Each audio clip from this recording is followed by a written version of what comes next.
The next part we're going to be looking at is really how stereotypes are influencing these particular framing factors. Stereotypes or characterizations are generalizations or assumptions that people make about the characteristics of all members of a group based on an image, often wrong about what people in that group are like. For example, one study of stereotypes revealed that Americans are generally considered to be friendly, generous, and tolerant, but also arrogant, impatient, and domineering. Asians, on the other hand, are expected to be shrewd and alert, but reserved. Clearly, not all Americans are friendly and generous, and not all Asians are reserved. But according to the study, others commonly perceive them this way. So, why stereotypes matter? Stereotyping is especially prevalent and problematic in conflict. Groups tend to define themselves according to who they are and who they are not, and others, especially enemies or opponents, are often viewed in very negative ways. The opponent is expected to be aggressive, self-serving, and deceitful.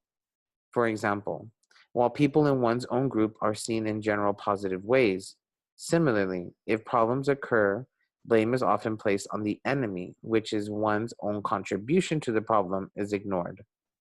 For example, problems may be attributed to the opponent's lack of cooperativeness, not one's own, or the enemy's aggressiveness, not their fear of one's own aggressive stance. Even similarities between parties can be viewed differently. One own's competitiveness may be seen in a positive light as tough, effective, negotiating, while the opponent's competitive actions are seen as hostile and deceptive. Such stereotypes tend to be self-perpetuating. If one side assumes the other side is deceitful and aggressive, they will tend to respond deceitfully and aggressively themselves. The opponent will then develop a similar image of the first party and respond deceptively, thus confirming the initial stereotype. The stereotypes may even grow worse as communication shuts down and escalation heightens emotion and tension. But there are some positive sides of stereotyping. Although stereotypes generally have negative implications, they aren't necessarily negative. Stereotypes are basically generalizations that are made about groups. Such generalizations are necessary in order to be able to interact effectively. We must have some kind of idea of what people are likely to be like, which behaviors will be considered acceptable, and which will not. For example, people in low context cultures are said to be more individualistic, their communication more overt, depending less on context and shared understandings. High context cultures are more group oriented. Their communication is more contextually based, depending more on shared understandings and inferences. Such generalizations are, in essence, stereotypes. They allow us to put people into a category according to the group they belong to, and make inferences about how they will behave based on that grouping. There will still be differences between individuals from one culture and with the same individuals in different situations, but the stereotype is reasonably accurate, so it is useful. Stereotypes are only a problem when they are inaccurate, especially when those inaccuracies are negative and hostile. So what can be done to deal with these negative stereotypes? The key to reversing negative stereotypes is to contradict them in direct interactions between people, in the media, and through education. So let's focus on between individuals. Once people get to know a person from the other side, they often will determine that their other is not nearly as bad as they originally had assumed, though sometimes they might find out that they are just as bad or even worse. More often, however, people really are much more reasonable than their stereotypes would suggest. In that case, getting to know people personally helps to break down negative images. This is especially true when people determine that they actually have things in common with people from the other side. Such things can range from enjoying the same music, hobbies, or sports to having the same worries about children or aging parents. Even when people learn that they share fear or sadness, they can begin to understand each other more. When they come to understand that the other side is afraid of being hurt or losing a loved one in war, just as they are, that brings people together. Such shared emotions make people seem human, while stereotypes typically dehumanize people. Likewise, shared emotions make empathy possible, which opens the door to new forms of interaction and trust building, at least among the individuals involved. Depending on the context and other interactions, the image of the group as a whole may become more positive as well. At other times, people rationalize that their one new acquaintance is not like the others. But even learning that one person can deviate from the stereotype is a start.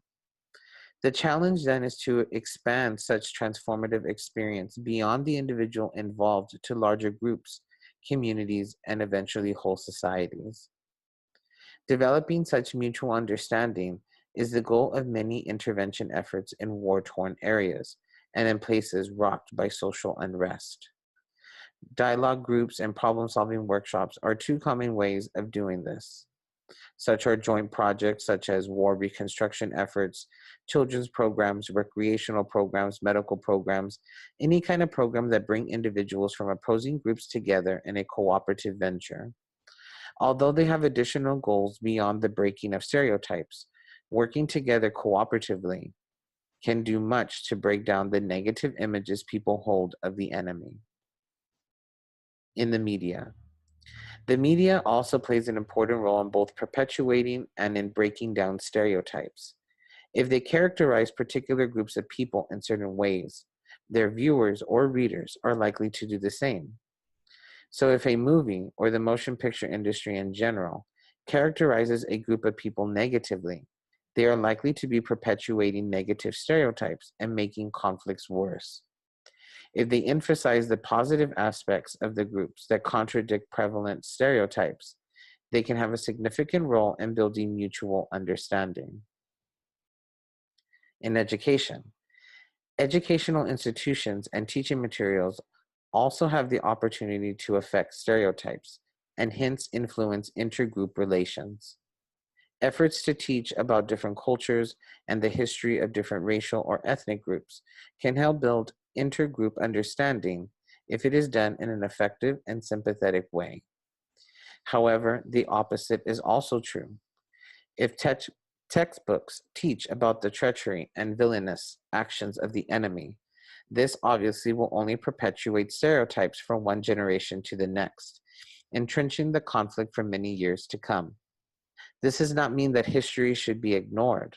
The Holocaust, for example, did occur and must be acknowledged, but it can be acknowledged as a grave mistake that is now recognized as a mistake, rather than painted as typical or accepted behavior. So what individuals can do to break down negative stereotypes? Changing stereotypes is largely the job of individuals. Each of us should examine the assumptions that we make about others and ask ourselves where those assumptions come from. Upon what information are they based? And are they based on personal experiences with others? In what context? Might the other be different in different situations? Are your assumptions based on things you have heard from others? Learned from the TV or movies? Learned in school? Is it possible that some of your negative images are wrong, or at least for some people? In most cases, the answer to that last question is likely to be yes. Even in the most escalated conflicts, not all of the enemy is as vicious and immutable as they are often assumed to be. Most groups have moderates and extremists, people who are willing to listen and work with the other side, and those who are not. Rather than assuming all of the enemy are evil and unwilling to hear your concerns, try to get to know people as individuals. Just as that will reduce the stereotypes you hold of others, it is also likely to reduce the stereotypes others hold of you. And what can educational systems do? This too is dealt with elsewhere in this system, but the educational system, teachers, schools, and textbooks needs to also try to paint a fair and accurate picture of the conflict and the different people involved. Being aware that different sides of a conflict will view or frame what is happening very differently. Through stories, discussions, and exercises, teachers can help students of all ages and levels understand the complexity of the conflicts that surround them and develop age and situation appropriate responses to the current conflicts in their homes, communities, and nations. To the extent that classrooms contain students from both sides of the conflict, teachers can help students learn to understand and appreciate each other better while protecting the safety, both physically and emotionally, of those on both sides. If the classroom only contains one group, reaching such intergroup understanding is harder, but still worth the effort through books and articles, discussions, TVs and movies, and when available, online exercises.